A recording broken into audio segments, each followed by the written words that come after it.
¿Ahora funciona? Sí. No, el cable. Ya. Entonces, tenemos eso, ustedes pueden ver ese círculo de tantos riesgos que nosotros vamos a tener.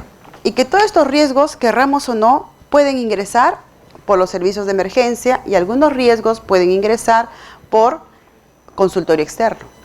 ¿Sí? Y estos riesgos son los que hoy en día se viene trabajando para los objetivos de desarrollo que la Organización Mundial lo ha dado. Y estos objetivos de desarrollo tienen que ver con estos riesgos que estamos viendo acá. Y acá podemos ver uno de ellos que sí nos preocupa. Y estos riesgos nos van a producir que nos pueden llegar pacientes con cetoacidosis diabética. Los pacientes diabéticos que no tienen buen control y llegan a un estado cetoacidótico. Después pueden venir pacientes con trauma, los pacientes deshidratados, o nos pueden llegar pacientes que los han encontrado en la calle y los traen los bomberos porque es un paciente que está inconsciente y que está sangrando. Pero en este círculo que nosotros estamos viendo ahí, ustedes van a ver un signo de interrogación. Y este signo de interrogación nos dice los accidentes, ¿no? Los accidentes que hoy en día a nosotros nos traen un gran problema. Y que lo manejamos como el trauma. Porque el trauma nos da mucha discapacidad y el trauma nos trae muchos problemas en la salud de las personas. Nos puede traer el trauma un problema respiratorio, un problema quirúrgico, o nos puede traer un problema de discapacidad que ya yo me quedo con una secuela en miembros inferiores, o me quedo sin un brazo por el mismo trauma. Entonces, en el mundo, el trauma es la quinta causa de muerte en el mundo. Y es la sexta causa de discapacidad. ¿Y a quiénes está afectando mayormente? A los menores de 35 años. Esto es bastante preocupante. Es preocupante porque a los países no conviene que muera población económicamente activa. Porque ¿quién va a hacer que el país desarrolle si está falleciendo la población económicamente activa? Entonces, el trauma es un gran problema que tenemos hoy en día en los países, y si hablamos de Perú es mucho más alto. ¿Sí? Entonces nos llega la emergencia, estos pacientes que ustedes pueden ver, y estos pacientes que vengan con estos traumas de miembros inferiores, miembros superiores, pierden volemia y que tenemos que actuar. Nos pueden llegar los grandes politraumatizados, que nos traen muchos problemas de discapacidad. No sabemos si esta persona que le hemos dado la atención en el prehospitalario, que llega al hospital, si esta persona quede con secuelas. Y si nos llega esto, nosotros vamos a ponernos en esta situación. Nos vamos a asustar. ¿Qué hacemos? Me preocupo. ¿Qué hago? ¿Qué no hago? O si lo que estoy haciendo a lo mejor no es lo adecuado. O me pongo nerviosa porque nos pasa eso. No podemos decir porque nadie sabe la respuesta de cada una de nosotros que estamos sentadas aquí. Aquí estamos ahorita sentadas tranquilas. Pero ¿qué pasaría si hay un movimiento sísmico? Todos salimos rapidísimo. Algunos se quedarán y otros salen rápido, ¿no? Y a lo mejor nos quedamos atrapados porque no sabemos por dónde salir, porque no conocemos bien las escaleras, dónde quedan. Y queremos salir por el ascensor, pero no puede ser. Entonces, para que no nos pase esto, es importante que los hospitales estén organizados. Y dentro de esa organización, los hospitales deben de tener las unidades de hecho trauma, donde se manejan estos pacientes, ¿no? Y donde vamos a tener que hacer una evaluación inicial al paciente que nos llega con trauma, o al paciente que nos llega por X patología que yo tengo que atenderlo. A todos los pacientes en la emergencia debemos evaluarlos. Y en la emergencia lo que nos interesa es que respire, tenga pulso y tenga buena circulación, y que esté consciente. Ahora, si el paciente tiene esas tres cosas y le sigue doliendo el abdomen, ya pasa para otro momento para que sepa por qué le está doliendo. Pero respira, tiene pulso y está consciente. Eso es lo que en la emergencia tenemos que salvar, ¿sí?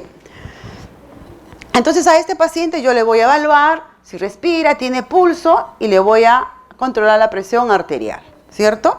Porque voy a evaluar cómo está el patrón respiratorio, voy a evaluar a través del pulso, voy a evaluar cómo está ese pulso, ¿no? Si es un pulso que está dentro de lo normal, o si es un pulso que está aumentado, que está haciendo unas taquicardias, o el paciente está haciendo unas arritmias, o es un pulso que está aumentado, que el paciente está entrando a shock. Tenemos que valorar el pulso. Después podemos hacer una evaluación neurológica, cómo está el Glasgow si el paciente está consciente. Hay pacientes, por ejemplo, los pacientes con cetoacidosis diabética vienen con glucosas de 800, el paciente está consciente, está en Glasgow 15. Pero sin embargo el paciente está deshidratado. Entonces, ¿quién es el paciente en trauma? Es la persona que ha sido afectada, que esa persona necesita la evaluación multidisciplinaria, porque este equipo multidisciplinario va a hacer el diagnóstico. ¿Qué es lo que tiene la persona? Y tenemos que actuar para que tengamos menos discapacidad. Entonces, quiere decir que en las emergencias, en las unidades de shock trauma o cualquier área, tienen que salvar a las personas. Porque esas personas que tienen lesión necesitan atención. Y si necesitan atención, tenemos que pensar qué le vamos a dar. Entonces, ahí viene el problema. ¿Cuáles son las estrategias que nos dicen las últimas guías de trauma para los pacientes que tienen? ¿Qué nos dice primero? Que debemos identificar de la manera más rápida las lesiones que amenacen la vida del paciente. La detección de aquellas que precisan de inmediato, si es quirúrgico o un intervencionismo radiológico, porque de ahí nos va a ayudar a orientar cuál es el actuar que debemos hacer en ese momento. Evaluar qué tanto tenemos la tolerancia de la hipotensión moderada. Nos dice la tolerancia de la hipotensión moderada. Quiere decir que yo puedo tener a un paciente con hipotensión, pero no quiere decir que lo voy a dejar 3 horas, 4 horas. Yo lo voy a evaluar al paciente en media hora, en 1 hora, cómo está esa hipotensión, si se mantiene o mejoró. Por eso nos dice la tolerancia de la hipotensión. Reponer de manera racional el volumen intravascular. Reponer de manera racional el volumen intravascular. ¿Qué más nos dice? Prevenir ¿qué? La hipotermia. ¿Qué más nos dice? Evitar la acidosis. Quiere decir que en trauma nosotros vamos a encontrar estos problemas. ¿Pero qué nos preocupa más? Estos 3.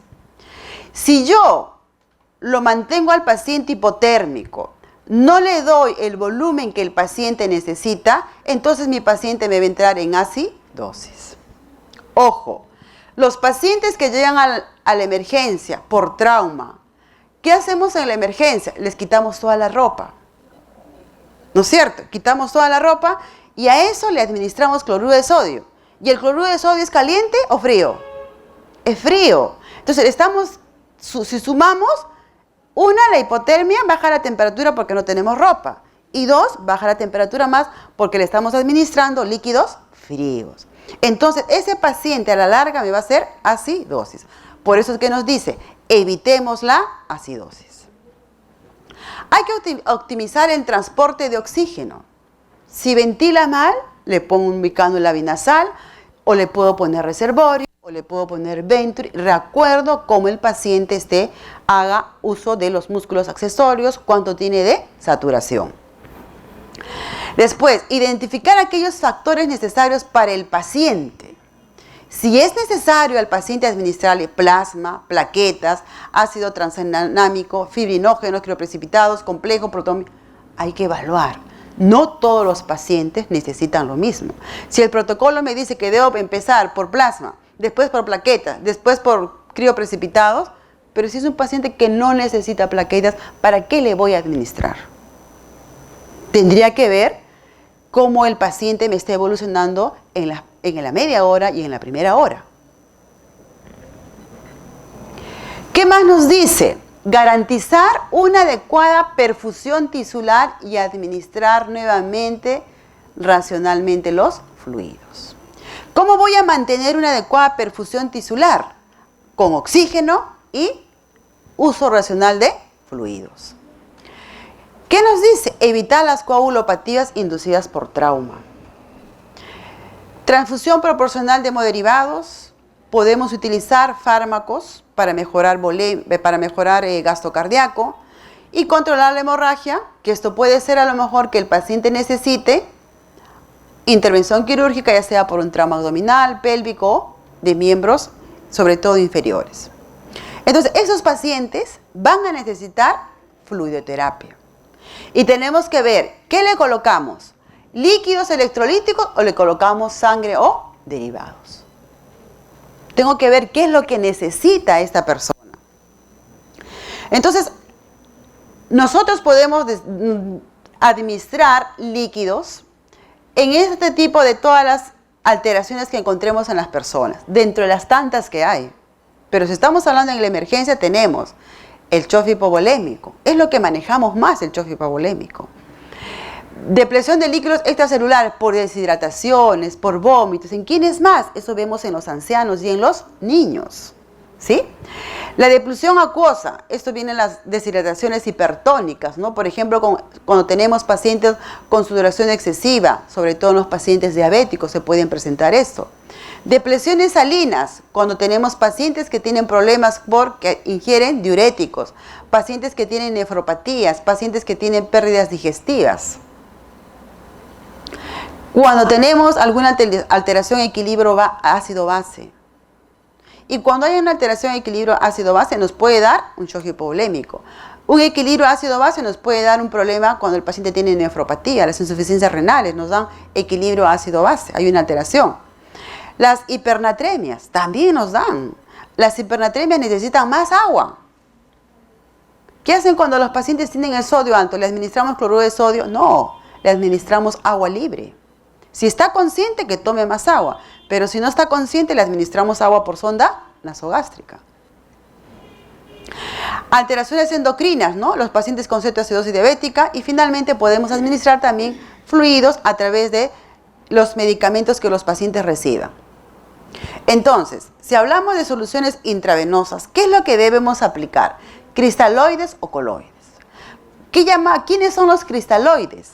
Las soluciones hipotónicas, las isotónicas, las hipertónicas. ¿A quiénes encontramos? Hipotónica, solución salina al 0.45%. Las isotónicas, miren cuáles son. Cloruro de sodio, lo que utilizamos nosotros. Este es el común. 0.9%. La glucosa al 5% y el Hartmann, que es un tipo también de glucosa. Las hipertónicas, ¿cuáles son? La glucosa al 10%, la glucosa al 50%, o también hay mixtas, ¿sí? Pero de todos estos, ¿cuáles utilizamos más? Lo que utilizamos comúnmente. Utilizamos el cloruro de sodio al 0.9% y la glucosa al 10% y la al 5%. Esto lo utilizamos más y esto es en menos, de acuerdo a la necesidad del paciente. Y los coloides, ¿cuáles tenemos? Los naturales y los artificiales. Los naturales tenemos las famosas albúminas, tenemos el plasma, y en los artificiales tenemos los almidones y las gelatinas. ¿Todos estos el paciente lo puede necesitar? Sí, tendríamos que ver la gravedad, el daño del paciente para yo poder administrar. Pero no puedo administrar primero segundo no. Tengo que ver cómo el paciente va evolucionando. 1, el estado del paciente. 2, la edad del paciente. ¿Cuál es el problema que tiene el paciente que lo llevó a que el paciente esté perdiendo volemia? O el problema que lo llevó al paciente, ¿por qué está hipotenso por tantas horas? Entonces, ¿qué diferencia hay un cristaloide con un coloide? Esto me gustó, el día de ayer revisaba. Por ejemplo, los cristaloides, dice, ¿qué son? Son de menor peso molecular y menor tamaño. Por ejemplo, el sodio es un cristaloide. ¿Por qué es un cristaloide? Porque tiene un peso molecular de 58 y una permeabilidad capilar de 0.96. Por eso es una solución isotónica. En cambio, los coloides, ¿qué nos dicen de los coloides? Son de mayor peso molecular y mayor tamaño. ¿A quiénes los tenemos ahí? A la albúmina. Al plasma también lo tenemos allí. Pero estos tienen un peso molecular de 69.000 y una permeabilidad capilar de 0.001. Entonces vemos que esto es isotónico. En cambio, ¿este será isotónico? No. Este tiene mayor peso. Pero cuando estas soluciones ingresan al torrente sanguíneo, nosotros sabemos que tenemos la presión oncótica, la presión intravascular y nosotros tenemos la membrana capilar. Para que este es el torrente sanguíneo y esto es la membrana capilar y esto es el extravascular. Entonces, ¿qué pasa cuando ingresa el cloruro de sodio? dice que se dializan fácilmente a través de los capilares. ¿Qué quiere decir? Que este sodio que está acá, ingresa el sodio y muy rápidamente ingresa a la célula. Muy rápidamente ingresa, porque es isotónico. En cambio, en los coloides no difunden a través de los capilares, no se difunden. ¿Qué quiere decir? Este coloide, que es una albúmina, ingresa por toda esta parte ingresa, pero no ingresa a la célula. Se queda acá. Todo esto se queda acá. En cambio, el cloruro de sodio ingresa. Y si el cloruro de sodio ingresa y cuando ponemos mucha cantidad de líquido, esta célula, ¿qué empieza a hacer? Se empieza a edematizar.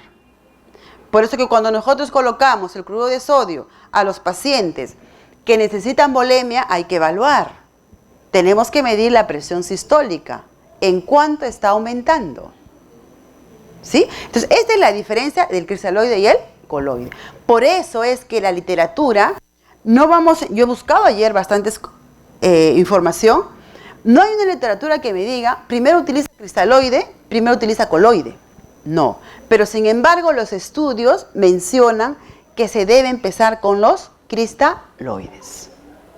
Porque los cristaloides producen menos daños, son isotónicos, ingresan muy rápidamente a la membrana. Entonces, y en unos artículos he encontrado que el utilizar albúmina en una cantidad de pacientes no ha sido beneficioso porque la tasa de mortalidad ha sido alta. O sea, han trabajado con dos grupos, al que le ponían cloruro y al que le ponían albúmina. ¿Y quiénes han fallecido más? Los pacientes que han recibido albúmina. Ese es en un estudio. Y los demás estudios que traen evidencias muy buenas mencionan que deberíamos empezar con cristaloides. Entonces, hay características para que nosotros recordemos. Los cristaloides al evaporarse quedan en un residuo cristalino. En cambio, el coloide en un residuo grumoso porque no llega a la membrana. Por lo general, este es más barato. Lo tenemos a la mano. En cambio, consigamos una albúmina. ¿Cuánto cuesta una albúmina? Por ejemplo, ahorita que hemos tenido el problema de Guillain-Barré que tenemos, ¿cuánto cuesta una albúmina? Un frasquito. Está entre 600 a 800 soles. Y el paciente con Guillain-Barré necesita 3 dosis. O sea, ese paciente necesita por día, si está 800, 3 por 8, 2.400 soles. Es lo que el Estado está gastando con los pacientes positivos, ¿no? Este cristaloide puede producir edema o acidosis. ¿Y por qué produce edema? Porque ya hemos dicho que muy fácilmente ingresa a la célula. En cambio, el coloide puede producir alergias y daño renal. Porque a mí me van a poner una albúmina y yo puedo reaccionar a ese elemento que está ingresando a mi cuerpo, ¿no? Yo voy a crear ¿qué creamos cuando nosotros no es algo de nosotros? Un anticuerpo. Entonces, ese es el problema que pasa con los coloides. Y lo otro, que produce daño renal, sí, pues produce daño renal, porque hemos visto que tiene mayor osmolaridad. Es más pesado que el cloruro de sodio. Entonces, ¿qué nos dice las guías para el manejo de los pacientes? Especialmente menciona, para fluidoterapia, la mayor parte lo menciona para el manejo de los pacientes que vienen con shock hipovolémico o los pacientes que vienen por shock séptico. Es lo que más común nos dice la literatura. ¿Qué debemos hacer? Lo que nosotros hacemos siempre, monitorizar la PVC, la presión arterial, la diuresis, la frecuencia cardíaca con el monitor. Hay que manejar los líquidos. ¿Qué tipo de flujo debe ser cuidadosamente seleccionado? Le pondré solución salina, después le pasaré hemoderivados, o le pondré solución salina y después le pondré poligelinas. Entonces hay que evaluar. No utilizar soluciones hipotónicas por favorecer el incremento de volumen extravascular. Mira lo que nos dicen. No utilizar soluciones, dice, por favorecer el incremento de volumen extravascular. ¿Por qué? Porque muy fácilmente hemos dicho que ingresa a la célula. Entonces, si yo administro, no quiere decir que te dicen que no, yo lo puedo utilizar, pero me están diciendo que tenga cuidado. Administrar sangre, ¿cuándo? Si el hematocrito es menor del 30%. Siempre hay controversias, miren, ve, entre cristaloides o coloides. ¿Sí? ¿Y quién lo va a decidir? El estado del paciente. Pero de preferencia utilizar los cristaloides. Si estamos en un paciente que está en mal estado, que ingresa por un accidente y cualquier cosa, pero que nos esté llevando a que el paciente esté perdiendo volemia, las vías son importantes, pero no coloquemos una vía periférica en la mano, porque son venas muy delgadas. Yo quiero que ingrese volumen, entonces tengo que colocar en venas que sean gruesas y generalmente ponemos en el antebrazo. Y el paciente se queda allí con esa vía periférica. Pero cuando el paciente ya pasa a otro tópico, dice, ¿pero por qué le ponen en el antebrazo? ¿Qué barbaridad? ¿No le pueden poner en la mano? No, hay un por qué se le pone en el antebrazo. Porque son venas más gruesas. ¿Sí? Iniciar la perfusión con cristaloides, con solución suero fisiológico, 500 milímetros en 20 minutos. Valorar la respuesta hemodinámica. ¿Cómo está la presión arterial? De preferencia hemos dicho la presión sistólica. Y evaluar si el paciente micciona. La presión arterial, si hay mejoría cuando aumenta la PVC, menor de 3 milímetros, continuar con perfusión. Si no hay mejoría hemodinámica, ya hay aumento de la PVC más de 5, suspender la perfusión. Quiere decir que estos pacientes necesitan que se les ponga catéter venoso central. Porque un indicador nos dice es que debemos medir la PVC, 1, pero no siempre, pero 2 nos dice que debemos fijarnos en cuánto sube la presión sistólica. Si no hay respuesta a cristaloides, no responde a los cristaloides, iniciar con coloides. Yo le he pasado ya medio litro, le he pasado 1 litro, y es un joven, porque no puede ser en el anciano esto. Y no mejora, ahí yo puedo utilizar las coloides. No le voy a poner albúmina, porque no tenemos, hemos dicho que es caro, pero sí le voy a poner las poligelinas. Y si, por ejemplo, yo le paso cloruro de sodio, le pongo las poligelinas, y no mejora la presión, ¿yo qué estaría pensando? ¿Ya el paciente sigue en shock hipovolémico? Si no mejora la presión, le he puesto poligelina y la presión no mejora, ¿qué puede estar pasando en el paciente? ¿Está haciendo un shock séptico? El paciente está haciendo un shock séptico. Entonces, el paciente con shock séptico no necesita volumen de líquidos. Entonces, ¿por qué está bajando la presión? Porque el proceso inflamatorio está produciendo internamente en el paciente que responda con presiones bajas. Entonces, a ese paciente necesita que le coloquemos sustancias vasoactivas, que puede ser dopamina, dobutamina, o también puede ser a lo mejor, si yo quiero mejorar gasto cardíaco, solamente noradrenalina. Pero si yo quiero mejorar gasto cardíaco y quiero mejorar flujo urinario, manejo dopamina. ¿Sí? Y si nosotros, ojo, y esto siempre ustedes lo saben, hay que manejarlo por vía central, ¿no? No lo podemos poner por vía periférica, ¿no? O sea, estas sustancias, dopamina, dobutamina, deben de colocarse por catéter venoso central, no por vía periférica. Y ustedes ya saben por qué, porque produce necrosis. ¿Sí? Y hematocrito, debemos administrar sangre cuando el hematocrito es menor de 30%. ¿Sí?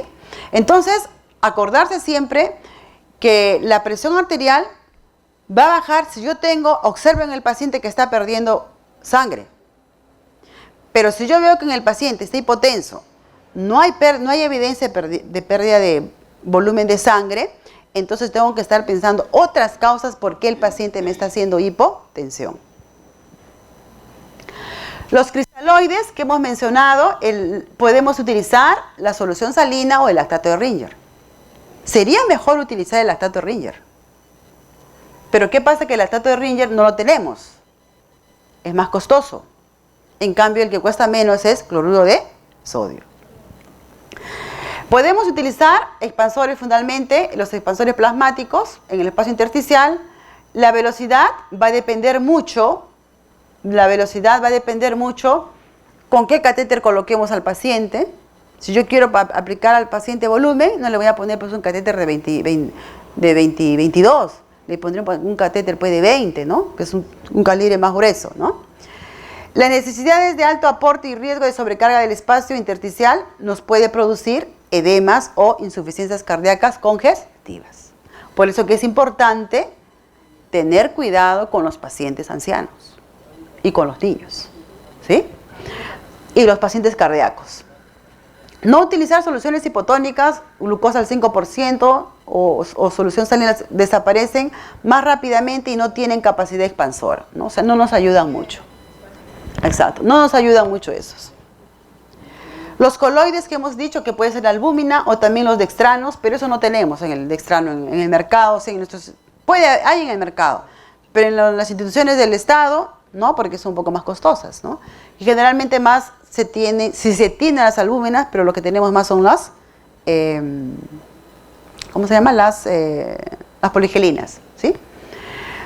Hay situaciones en las cuales también vamos a utilizar las soluciones hipertónicas, ¿no? Las soluciones hipertónicas que podemos utilizar. Por ejemplo, si es un paciente politraumatizado y tiene traumatismo encefalocraniano y me está haciendo un edema cerebral, entonces yo podría utilizar las soluciones hipertónicas, ¿no? Entonces, estas soluciones hipertónicas para traumatismo encefalocraniano requieren menor volumen a administrar, ¿sí? Las complicaciones graves, ¿cuáles son? Aumentan el sodio, aumenta la osmolaridad y el paciente, pero sin embargo hay una gran deshidratación cerebral. No se recomienda su uso de forma generalizada. Pero también hay una controversia. Yo puedo utilizar solución salina para disminuir el edema cerebral, pero también puedo utilizar el manitol, porque el manitol es una solución osmótica, ¿no? Pero uno tiene ventajas y desventajas, ¿no? Esto nos produce hipernatremia, ¿sí? No perdemos acá potasio. En cambio, en el manitol, ¿qué pasa con el manitol? La misma deshidratación, el paciente orina más y perdemos sodio y potasio. Entonces, el principio activo de los dos es que disminuye el edema, sí. Pero en esta solución hipernatrémica es que aumenta el sodio. El paciente hace hipernatremias y tenemos que administrar líquidos para que baje ese sodio. Por eso es que a veces algunos prefieren utilizar el manitol. Nos dice que tenemos que hacer uso racional de los fluidos, ¿sí? Yo puedo utilizar, dice, no es necesario administrar fluidos en adultos y niños mayores si el pulso radial está presente. En caso de no estar presente, administrar bolos de 250 milímetros y reevaluar. Si yo veo que el pulso está bajo, está hipotenso, le chorreo 300 y yo reevalúo y mejora la presión y el pulso mejora. ¿Sí? O sea, no es dar agua por dar el agua. Los cristaloides rápidamente, dice, se equilibran en el espacio intra y extracelular, restableciendo de esta manera el déficit causado por la hemorragia. ¿Qué cantidad debemos administrar? Dice, de 3 milímetros de cristaloides por cada milímetro de pérdida de sangre. Miren cuánto debemos administrar. Si yo 3 milímetros le voy a administrar cuando perdemos mililitro de pérdida de sangre. ¿Qué podemos administrar? Lactato de Ringer o también, de acuerdo a la situación, yo le puedo utilizar una solución salina hipertónica. hipertónica. Y que los que hemos comentado, ¿no? Lactato de Ringer, solución de electrolitos similar al extracelular, es un fluido de erección en el trauma cerrado y penetrante, compromiso craneano. La solución hipertónica, ya hemos dicho, aumenta, mejora la PAN, pero el gran problema que en el paciente nos lleva a la hipernatremia.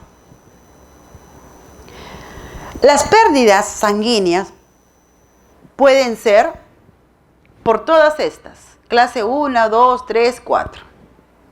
Y de acuerdo a cada una de ellas nos dice cuánto perdemos, ¿no? La frecuencia cardíaca, la presión, todo lo que nosotros estamos viendo, ¿no? Y de acuerdo a cómo sean los valores, yo voy a identificar cuándo el paciente está perdiendo y eso me va a indicar si yo debo administrar paquetes globulares. Si yo administré solución salina, mejoró, pero todavía el paciente está perdiendo volemia, entonces hay momentos que hay que administrar los paquetes globulares. Y yo le voy a poner un ejemplo. Yo tenía un paciente que llegó a la emergencia de una hemorragia digestiva alta, de una paciente que ingresó vino transferida del Hospital San José y la paciente empezó a sangrar y sangraba. No paraba de sangrar. Estaba con la nasogástrica que le sacábamos y la paciente empezó a vomitar por la boca, salía sangre, por la nariz, sangraba. Y nosotros pasábamos cloruro, hemacel, cloruro, hemacel. Primera vez en la vida que he visto que la sangre es cuando uno compra la carne y lo pones en el agua, no sale el agua como media rosada. Primera vez que tengo experiencia en la emergencia, primera vez que vi la sangre de ese color. Porque le administrábamos cantidad de solución salina y le administrábamos hemacel, porque la paciente se nos chocaba. Y empezábamos a administrar, pues, hemoderivados, paquetes globulares. Le pasábamos el paquete globular a chorro, y como la señora sangraba, finalmente la paciente nos hizo paro cardíaco. No salió del paro cardíaco. Entonces, y de ahí también yo aprendí a manejar a las pacientes con choques hipovolémicos de tipo 4. Entonces, en el tipo 4 yo tengo que utilizar soluciones cristalinas, ¿qué más hemos dicho? Los coloides, y tengo que utilizar hemoderivados. ¿Por qué? Porque he estado en un estado 4, que la paciente ha perdido más de 2 milímetros. Porque ¿cuánto es nuestro organismo? ¿Cuánto tiene de sangre? ¿Cuánto nos dice que tenemos de sangre en nuestro organismo? ¿Cuánto? ¿Cuánto tiene? Porque nuestro cuerpo tiene sangre, tiene agua, ¿no es cierto? ¿Cuánto tenemos de sangre? Nos dice que tenemos entre 5 a 6 litros.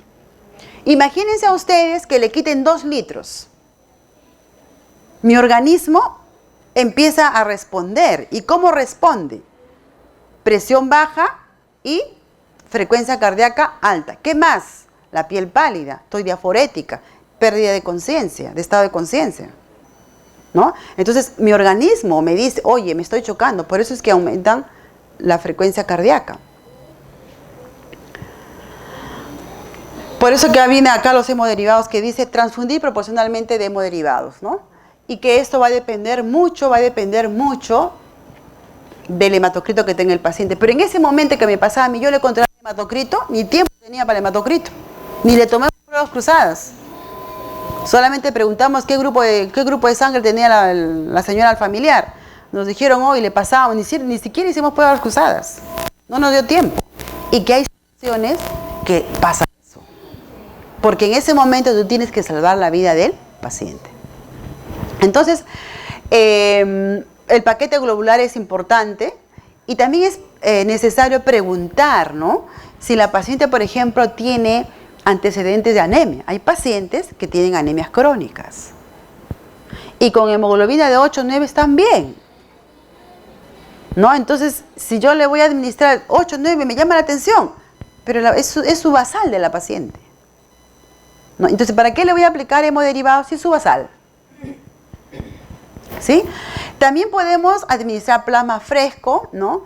Generalmente el protocolo nos dice que debemos administrar 2 plasmas frescos por una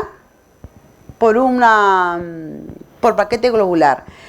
Pero esto varía mucho. Hay situaciones en las que yo, por ejemplo, muy poco he utilizado plasma.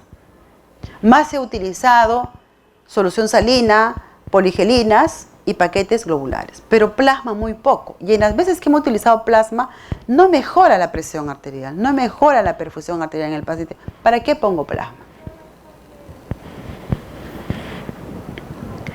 El cloruro de sodio, para repasar, miren qué presentaciones nos vienen.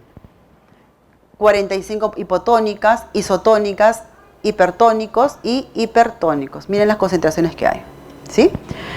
Ya hemos dicho que se indicaba en tratamiento de choque, en hiponatremia, alcalosis metabólica, hipercalemia, restitución de líquidos. ¿Qué desventajas tiene administrar esto? Puede causar acidosis.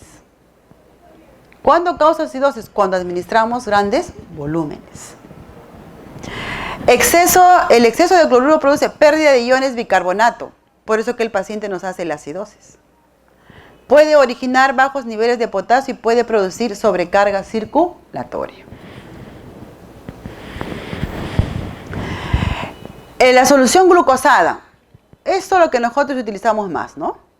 La dextrosa 5 con agregados. Indicamos para aportar calorías en los pacientes, pero siempre tenemos que administrar esto con electrolitos, ¿no? No vamos a administrar glucosa sola. Desventajas. Si se administra glucosa de 10% a más, de forma rápida produce irritación venosa, deshidratación celular y hiperinsulinismo transitorio, ¿no? La dextrosa 10 produce flebitis. Por eso es que los pacientes que tienen cetoacidosis, nosotros manejamos dextrosa 5 o manejamos cloruro de sodio y dextrosa 10. Porque si no, el paciente nuevamente nos hace hipoglicemias o nos puede hacer hiperglicemias. Tenemos que estar con una balanza, ¿no? Le paso cloruro y también le estoy pasando de dextrosa al 10. Entonces, tenemos que tener cuidado porque la dextrosa al 10 tiene una osmolaridad alta. Entonces, al paciente la vena le produce flebitis. Y como va a un ritmo rápido, con mucho más razón le va a producir flebitis. ¿Todos los medicamentos producen flebitis? No. ¿Quién le hace producir la flebitis?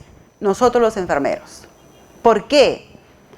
Porque pasamos muy rápido el medicamento. Ese es uno. O dos, porque no diluimos el medicamento como tiene que ser. Eso ya está estudiado. El lactato de Ringer, ¿no? El lactato de Ringer en todas las composiciones que tiene, miren. ¿Qué desventajas hay? Hay que ver las desventajas. Eleva el lactato, por lo que no debe administrarse en pacientes con enfermedades hepáticas, alcalosis metabólica grave, hipovolemia profunda, choque profundo, insuficiencia cardíaca e insuficiencia renal crónica. Ojo, si yo le voy a colocar lactato de Ringer, hay que tener cuidado porque en los pacientes, sobre todo, ¿quiénes nos hacen las famosos problemas metabólicos graves? Los pacientes diabéticos. Entonces, a este diabético no le debo poner lactato de Ringer. Porque el diabético nos hace grandes problemas de acidosis metabólicas, ¿ah? Entonces, estos coloides que ya hemos comentado, solamente para repasar, se caracterizan por presentar en su composición molecular proteínas en suspensión grandes de alto peso molecular y que no atraviesan la membrana de los capilares. Eso tienen que, acá, no atraviesan la membrana capilar. Por lo tanto, ya tenemos cuáles son, ¿no? Dice, se consideran soluciones no verdaderas.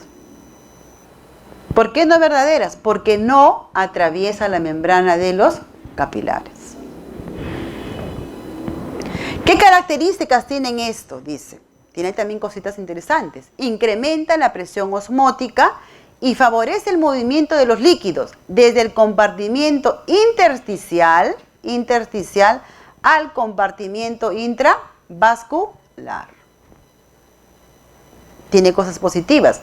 Producen efectos hemodinámicos más rápidos y sostenidos que los cristaloides, necesitándose menos volumen. Sí, pues, nosotros administramos una poligelina de 300 o 400, la presión nos sube, mientras que tiene que pasar con el cloruro 1 litro. Un coloide ideal debe ser libre de antígenos y agentes infecciosos, no producir alergia y debe poseer una larga vida. ¿Cuál sería? Las poligelinas, porque la albúmina nos produce anticuerpos. Ese es el riesgo con las albúminas. Y acá está la albúmina, de cuánto viene la presentación, de 5%, 20%, 25%. ¿Sí? Entonces esta albúmina de 25% es equivalente a 500 milímetros de plasma o 2 unidades de sangre total. Miren cuánto nos da la albúmina. Al 25% equivalente a 500 milímetros de plasma o 2 unidades de sangre total. Pero ¿qué pasa con la albúmina? Es cara y 2, que produce anticuerpos. Se usa para mantener el volumen sanguíneo en caso de hepatopatías, quemaduras, sepsis o en las eritroblastosis fetales. ¿Qué desventajas tienen estas albúminas? Puede causar alergias, lo que estábamos comentando, reacciones adversas o también nos puede producir edema pulmonar.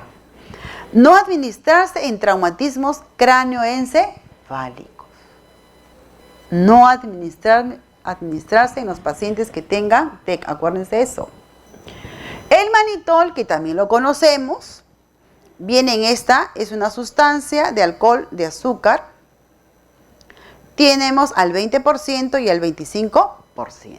El que usamos comúnmente, ¿cuál es? Al 20%, ¿sí? ¿Se usa para qué? Para promover la diuresis en pacientes con insuficiencia renal aguda o oligúrica, ¿sí?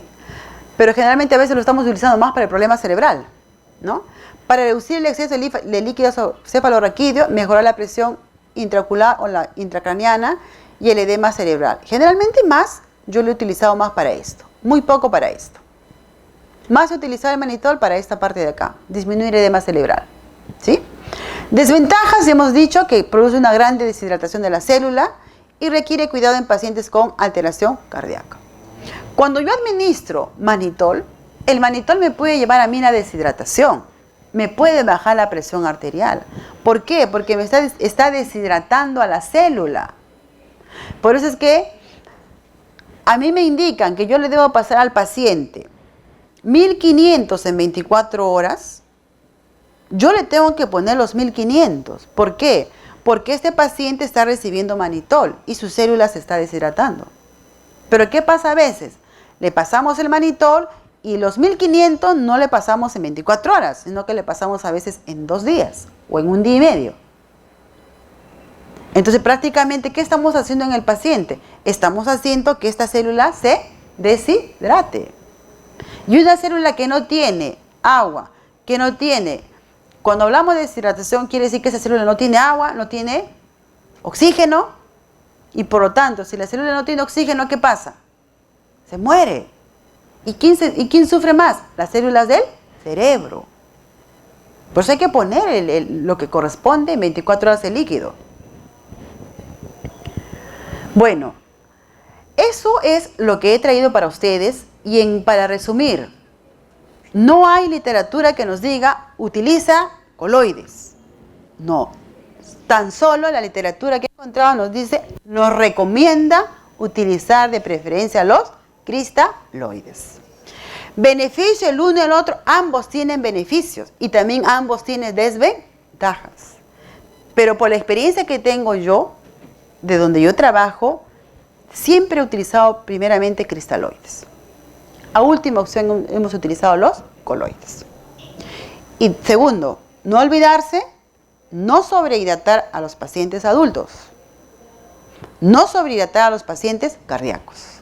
Verificar si el paciente no mejora la volemia con un chorro de agua, con otro chorro de 300, el problema no es que el paciente necesita agua, sino que el paciente está entrando en un problema de shock séptico. ¿Bien? Y si está entrando en shock séptico, vamos a dar agua y hay que utilizar ahí inotrópicos. ¿Sí? Y si utilizamos inotrópicos, tenemos que utilizar catéter venoso central. ¿Sí? ¿Alguna pregunta?